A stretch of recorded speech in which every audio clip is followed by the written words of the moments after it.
KVT Delta weather. Today had more of that early April feel as we have those clouds lingering around, making for a dreary day. We are starting to see a few breaks in the clouds as we move through this evening, but otherwise it still remains rather cloudy as we push through the evening. The clouds are going to be sticking around. As we look off to the west, we do have a few very light isolated showers trying to push in across the area, but those are kind of dying out as they're running into some drier air. But I can't rule out the possibility of a few sprinkles maybe hitting our southern counties as we go over the next couple hours, but I do expect most of us to remain dry. The big story is just the cooler temperatures thanks to the clouds, as we're only sitting in the mid-60s this afternoon and into the evening hours. Dew points have fallen as well as a cold front's kind of moved through and brought the chillier air in, and you can see it's also helped to pick the winds up out of the north now at about 16 miles an hour, so those have been blowing rather breezy this last couple hours, but those will begin to die down once the sun sets. But you can see we've been playing roller coaster with those temperatures.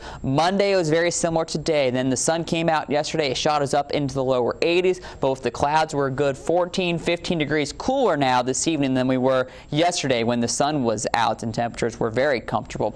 What we're watching is some showers over Texas, but those are falling apart as they're kind of losing their moisture. What we're now paying attention to is the moisture back over the Four Corner regions. That's going to dive south, hit a low pressure system, and ride up into our area as we go into about the overnight hours Thursday and into Friday. So taking a look on Futurecap, keep us dry tonight and maybe even could see a little bit of clearing in some of the clouds, but I do expect by the time you wake up tomorrow morning, those clouds will still be with us for the most part. Maybe a few stray sprinkles here and there as we roll through the afternoon, kind of like what we saw today, but the bulk of the moisture is going to hang off until we go into about the overnight hours. As you can see, by midnight, stacking up on the other side of the river, and then as we go through the overnight hours, it moves and spreads across the entire delta. We do see a good bit of purple on the map, but with these storms coming during the early morning hours, I'm not expecting a whole lot of severe weather, but we could see some pretty heavy downpours with this system as it makes its way through, especially during the morning hours. By about lunch, it's pushing off to the east, and as we head home from work on Friday,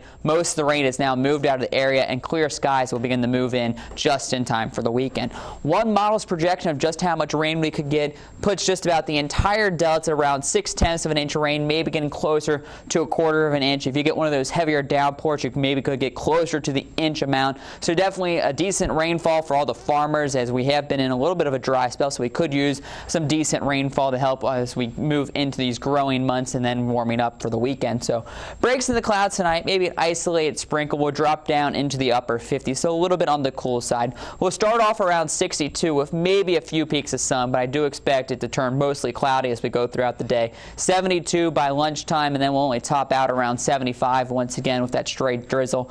Better chance for the rain, as I mentioned, during the overnight hours Thursday and the Friday. Then as we go towards the weekend, we dry out. The sun returns looking very comfortable as we'll be right around 80 degrees. Pretty seasonal for this time of year, and with the northerly flow, very dry dew points, so it'll be comfortable to be outside. Then as we roll into next week, the winds switch back out of the south, helping to warm us into the mid-80s, bringing a little bit more of that moisture back, and could maybe squeeze out a shower as we roll into the second half of the week, but it does look like a nice little dry stretch to begin next week. All right, as you got it. Nice.